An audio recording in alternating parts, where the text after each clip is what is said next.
Shalom, Jemaat JKI The Way. Shalom dari Surabaya. Saya Pastor Dr. Andrew dari kota Surabaya, dari gereja 1 jam saja. Puji Tuhan, salam kenal bagi Anda. Senang sekali ketemu dengan Anda. Meskipun ini online, meskipun kita tidak bisa bertatap muka, saya bersyukur kita semuanya di dalam satu hadirat Tuhan. Hari ini, sebelum saya membahas tentang corona, sebelum saya membahas tentang bagaimana sikap kita sebagai orang benar, sebagai dari segi medis, dari segi kebenaran firman Tuhan, menghadapi semua virus corona ini. Ayo, saya mau ajak Bapak Ibu Saudara untuk kita belajar firman, kita mau pendalaman Alkitab terlebih dahulu. Bapak Ibu, saya hari ini ingin berbicara tentang yang namanya hak kesulungan.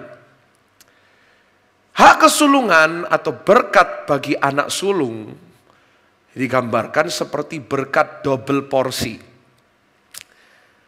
Apa itu berkat double porsi? Misalnya gini, contoh ya. Seorang ayah mempunyai 3 anak. Dan ayah ini ingin membagi warisan di antara ketiga anaknya. Anak pertama ini tidak mendapat 1 bagian, tetapi mendapatkan 2 bagian. Misalnya contoh ya. Papanya mau membagikan warisan 1 miliar kepada 3 anak. Anak kedua, anak pertama dia mendapatkan 2 porsi. Jadi 1 miliar tidak dibagi 3 bagian, tetapi dibagi 4 bagian. Jadi anak pertama, anak kedua, dan anak ketiga. Berkat double porsi diberikan kepada orang-orang yang anak pertama. Tetapi bagi Bapak Ibu Saudara yang merupakan anak kedua mungkin, anak ketiga mungkin, anak keempat, mungkin anak yang ke-10. Jangan kecil hati, khotbah ini juga untuk Anda. Kenapa? Karena di Ibrani 12 ayat 23 mengatakan bahwa kita disebut jemaat anak-anak sulung. Saya bacakan. Dan kepada jemaat anak-anak sulung yang namanya terdaftar di surga. Bapak Ibu, kita disebut apa? Jemaat anak sulung.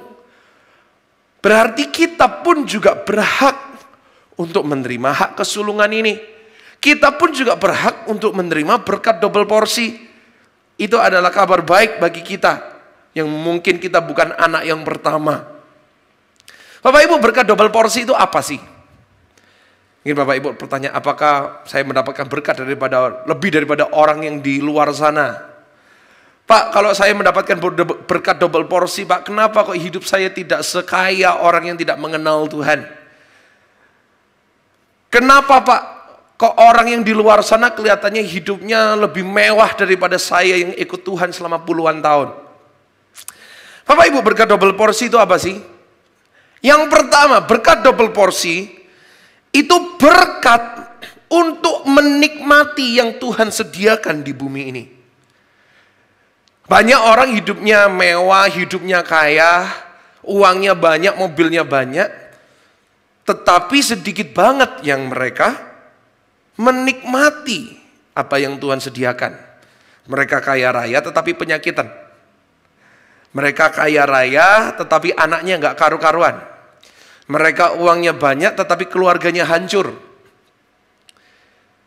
Bapak Ibu, saya katakan ya, berkat Tuhan bagi Anda hari ini adalah untuk menikmati. Seberapa banyak uang yang Anda miliki, seberapa bagus atau jelek mobil yang Anda punya, kalau Anda bisa menikmati bersama keluargamu, kalau Anda bisa menikmati hidup yang Tuhan berikan untuk Anda bisa tidur dengan nyenyak, Anda bisa makan dengan enak. Banyak orang yang punya ranjang yang mahal tetapi nggak bisa beli tidur yang enak. Hari ini saya katakan itu adalah berkat Tuhan yang luar biasa. Kalau Anda bisa menikmati. Yang kedua, berkat double porsi yang kedua itu apa? Berkat untuk menikmati kerajaan Allah. Ya, Bapak Ibu, ternyata berkat kita ini bukan hanya berkat di dalam dunia ini aja, tetapi berkat kita adalah untuk menikmati kerajaan Allah. Banyak orang di hidup ini mewah tetapi mereka tidak bisa menikmati kerajaan Allah. Tetapi kita anak-anak Tuhan. Dan bukan hanya di bumi ini kita diberkati. Tapi hidup yang selanjutnya kita mempunyai pengharapan.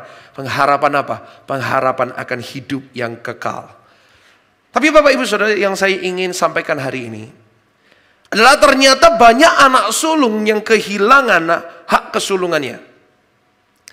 Ternyata banyak sekali di cerita Alkitab, hak kesulungan itu pindah tidak lagi pada anak yang pertama, tetapi pindah kepada anak yang kesekian. Hari ini saya ingin membahas seseorang yang telah kehilangan hak kesulungannya. Orang itu bernama Esau. Kita tahu Esau dan Yakub saudara kembar, yang mendapatkan hak kesulungan adalah Esau. Tetapi ceritanya gimana? Esau kehilangan hak kesulungannya. Kita baca yuk. Saya tahu kita rata-rata tahu ceritanya. Tapi kita mau buka lagi di Kejadian 25 ayat 29 sampai 34. Apa sih yang membuat Esau ini kehilangan hak kesulungannya? Dan saya berdoa tidak ada saudara dan saya yang kehilangan hak kesulungan ini. Kejadian 25 ayat 29 sampai 34. Pada suatu kali Yakub sedang memasak sesuatu, lalu datanglah Esau dengan lelah dari padang. Kata Esau kepada Yakub, berikanlah kiranya aku menghirup sedikit dari yang merah-merah itu, karena aku lelah. Itulah sebabnya namanya disebutkan Edom. Kata Yakub, jualah dahulu kepadaku hak kesulunganmu, sahut Esau. Sebentar lagi aku akan mati, apakah gunanya bagiku hak kesulungan itu? Kata Yakub, bersumpahlah dahulu kepadaku. Maka bersumpahlah ia kepada Yakub, dan dijualnyalah hak kesulungannya kepadanya. Lalu Yakub memberikan roti dan masakan kacang merah itu kepada Esau. Ia makan dan minum, lalu berdiri dan pergi. Demikianlah Esau memandang ringan hak kesulungan itu. Esau akhirnya kehilangan hak kesulungannya kepada adiknya yang bernama Yakub. Kita tahu bahwa Yakub menerima berkat double porsi hak kesulungan. Tuhan memberkati Yakub, Tuhan menjadikan Yakub menjadi Israel. Kenapa kok sampai Esau kehilangan? Jawabannya ada ini, sederhana. Esau memandang rendah kasih karunia Tuhan. Bapak Ibu, hak kesulungan ini sebuah kasih karunia. Gak semua orang bisa mendapatkan kasih karunia seperti ini. Gak banyak orang bisa mendapatkan privilege seperti ini. Yaitu apa? Kasih karunia. Hak kesulungan gak semua orang bisa dapat terima. Gak semua orang terima. Cuman anak sulung aja. This is a big privilege. This is a big grace for Esau. Tetapi dia memandang rendah hak kesulungan itu. Dia memandang rendah kasih karunia yang Tuhan berikan di dalam hidupnya. Bapak Ibu, kita semuanya mendapatkan kasih karunia ya. Dalam hidup ini Tuhan melimpahkan kepada setiap kita anugerah demi anugerah. Kasih karunia demi kasih karunia. Tetapi berapa sering kita menjadi orang yang menyia-nyiakan kasih karunia dan anugerah yang Tuhan sudah berikan dalam hidup kita. Saya kasih tahu kepada Bapak Ibu bahwa kasih karunia itu gratis. Yes. Kasih karunia adalah sesuatu yang gratis. Tetapi kasih karunia itu bukan sesuatu yang murahan. Saya ulangi. Kasih karunia itu sesuatu yang gratis. Anugerah itu sesuatu yang gratis. Tetapi itu bukan sesuatu yang murahan. Saya kasih contoh. Misalnya, saya berikan kepada Bapak Ibu Saudara hari ini mobil baru, BMW baru, Mercy baru. Saya kasihkan kepada Bapak Ibu Saudara.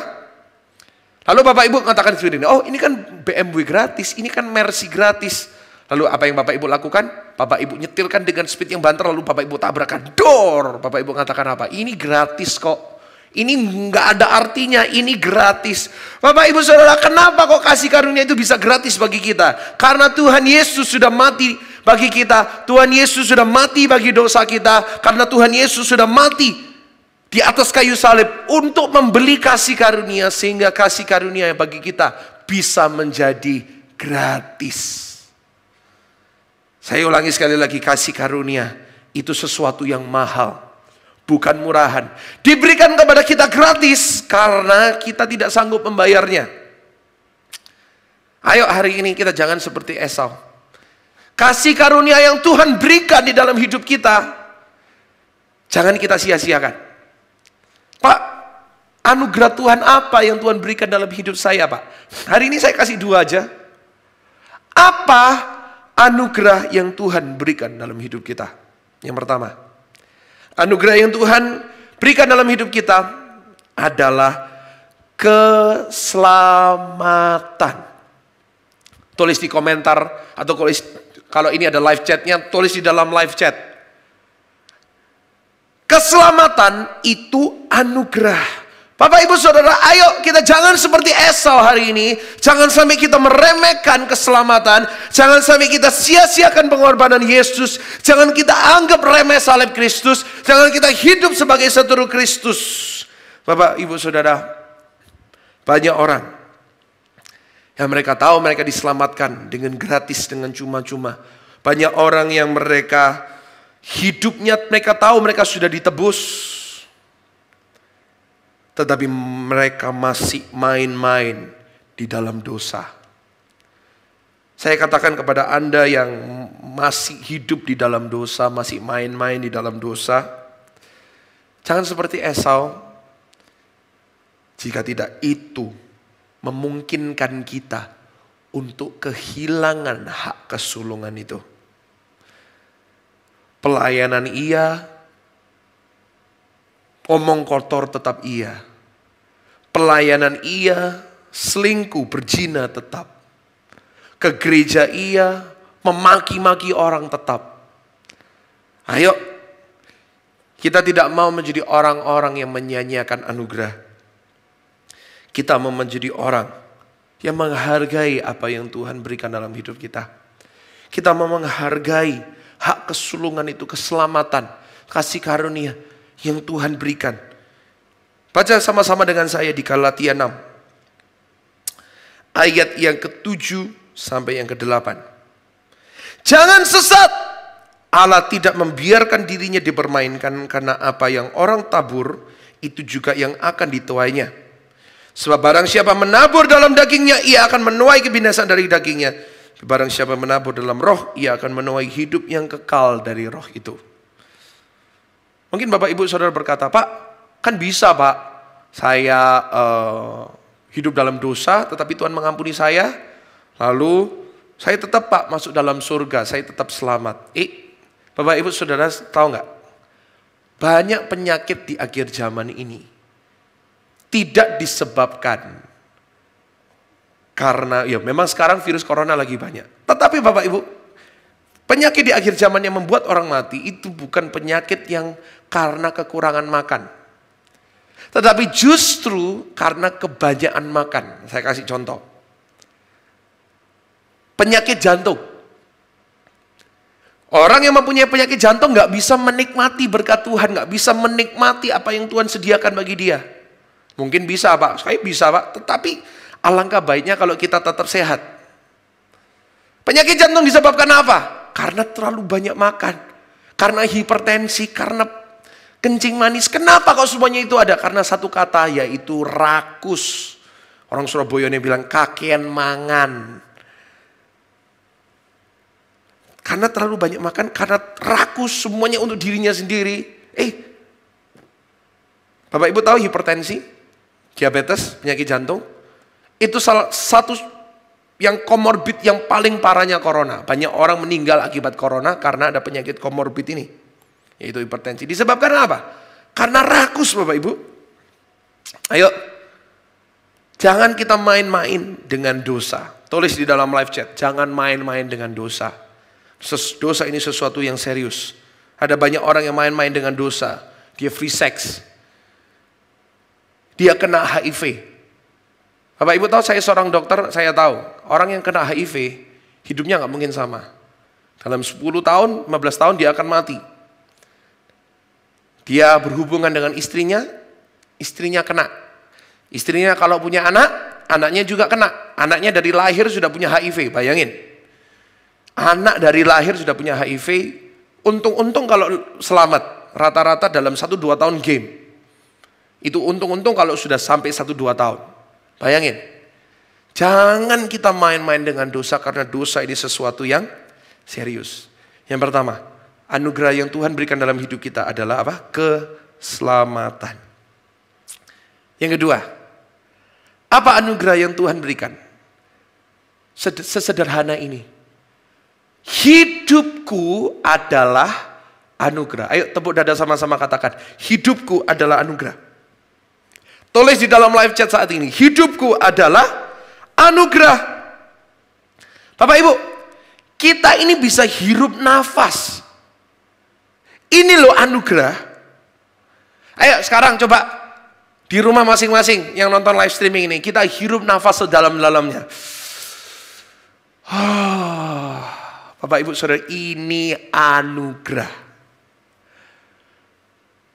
Hari-hari ini berapa banyak orang yang sedang mencari tabung oksigen kehabisan.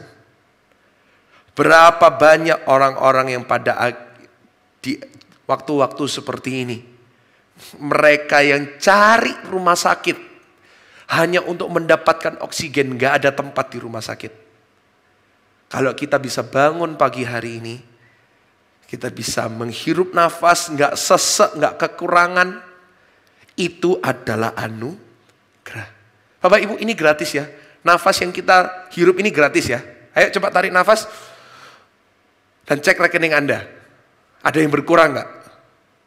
Nggak ada. Ini gratis. Tetapi di waktu-waktu yang seperti ini, terbukti bahwa nafas ini pun mahal. Bapak Ibu tahu, Anda di ICU pakai ventilator, BPJS hanya paling menanggung itu selama 3-5 hari. Ya 1 minggu lah mentok. Kenapa? Saking mahale. Itu orang Surabaya bilang. Saking apa? Ini terlalu mahal. Sebab itu Bapak Ibu, kalau kita tahu hidup ini adalah anugerah, jangan kita sia-siakan hidup ini. Tulis di dalam live chat, jangan sia-siakan hidup ini. Hiduplah untuk Tuhan. Hiduplah untuk melayani Tuhan. Kalau kita bisa hidup hari ini, biarkan apa yang kita perbuat. Baik kita jadi ibu rumah tangga, ada kita yang jadi bisnismen, ada kita yang jadi dokter, jadi insinyur, jadi pendeta. Ayo kita sama-sama perbuat untuk kemuliaan Tuhan. Karena kita tahu hidup ini adalah anugerah. Aku gak boleh bahkan menyia-nyiakan satu nafas dari hidupku. Biarkan segala yang bernafas memuji Tuhan. Biarkan segala yang bernafas memuliakan nama Tuhan. Ayo, saya selalu berdoa, Tuhan pakai aku. Pakai aku karena aku gak perlu dikenal sama orang. Biarkan kau pakai hidupku untuk memasyurkan namamu. Kau pakai hidupku untuk memuliakan namamu, untuk mendatangkan kemuliaan bagi namamu saja. Bapak Ibu, hari-hari seperti ini, di mana COVID merajalela, kita tidak pernah tahu ya. Mungkin hari ini kita ada, mungkin hari ini Anda ada, mungkin besok Anda sudah nggak ada. Mungkin minggu depan Anda nggak ada. Mungkin bulan depan Anda nggak ada. Ini rekaman ya, jujur ini rekaman. Ini rekaman di tanggal 11. Dan ini katanya ditayangkan tanggal 17 Agustus. Bisa jadi saya tanggal 11 ini ada, 11 Juli ini ada, bisa mungkin saya tanggal 17 Agustus, saya Pastor Dr. Andrew Gunawan ini sudah nggak ada di muka bumi. Sangat bisa jadi. Bapak Ibu, ayo. Kita lihat sama-sama ya. Kapan Esau menyadari bahwa ternyata hak kesulungan itu sesuatu yang sangat berharga? Kapan? Ayo kita buka sama-sama, dan ini poin yang sangat penting dan saya akan tutup dengan ini. Saya berdoa Bapak Ibu Saudara menangkap rema ini, karena ini adalah rema yang saya terima sendiri dari Tuhan dan ini membuat saya nangis. Kejadian 27 ayat 33 sampai 38 dikatakan apa? Lalu sangat terkejutlah Ishak dengan serta berkata, siapakah gerangan dia yang memburu binatang itu dan telah membawanya kepadaku? Aku telah memakan semuanya sebelum engkau datang dan telah memberkati dia, dan dia akan tetap orang yang diberkati. Sesudah Esau mendengar perkataan ayahnya itu, meraung-raunglah ia dengan sangat keras dalam kepedihan hatinya serta berkata kepada ayahnya, berkatilah aku ini juga ya Bapa. Jawabnya, adikmu telah datang dengan tipu daya dan telah merampas berkat yang untukmu itu. Kata Esau, bukankah tepat namanya Yakub? Karena ia telah 2 kali menipu aku. Hak kesulunganku telah dirampasnya, dan sekarang dirampasnya pula berkat yang untukku. Lalu katanya, apakah Bapa tidak mempunyai berkat lain bagiku? Lalu Ishak menjawab Esau, katanya, sesungguhnya telah kuangkat dia menjadi tuan atas engkau, dan segala saudaranya telah kuberikan kepadanya menjadi hambanya, dan telah kubekali dia dengan gandum dan anggur. Maka kepadamu apalagi yang dapat kuperbuat ya anakku? Kata Esau kepadanya, hanya berkat yang satukah? Itukah ada padamu ya Bapa? Berkatilah aku ini juga ya Bapa. Dan dengan suara yang keras menangislah Esau. Bapak Ibu, Esau baru menyadari bahwa ternyata hak kesulungan itu sangat berharga.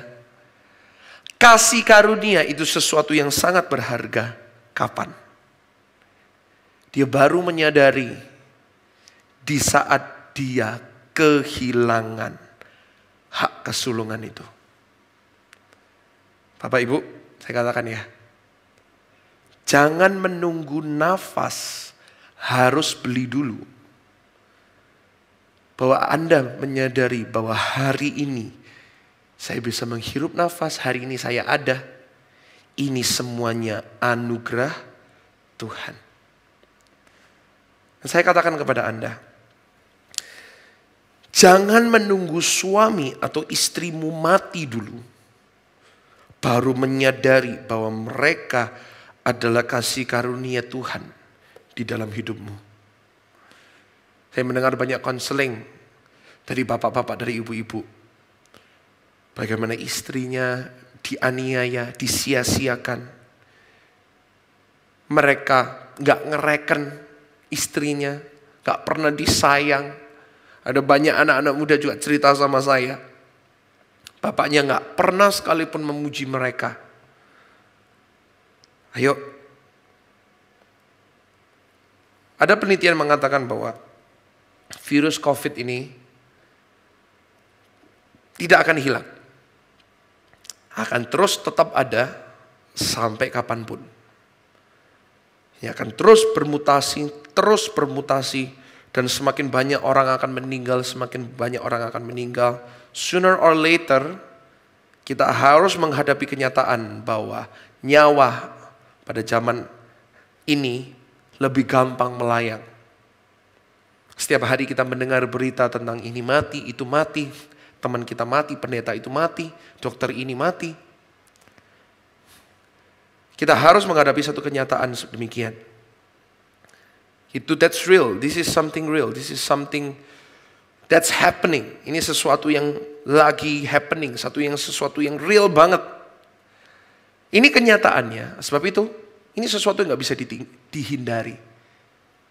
Kalau Anda hari ini mempunyai suami, mempunyai istri, pastikan Anda tidak menyia-nyiakan mereka. Jangan menunggu anakmu mati atau orang tuamu meninggal, baru Anda menyadari bahwa mereka adalah anugerah yang Tuhan berikan. Banyak orang yang orang tuanya masih hidup, gak pernah dijenguk, gak pernah ditanya kabarnya. Banyak orang yang anaknya masih hidup, gak pernah dipuji anaknya. Selalu dimaki-maki, nggak pernah dipeluk anaknya.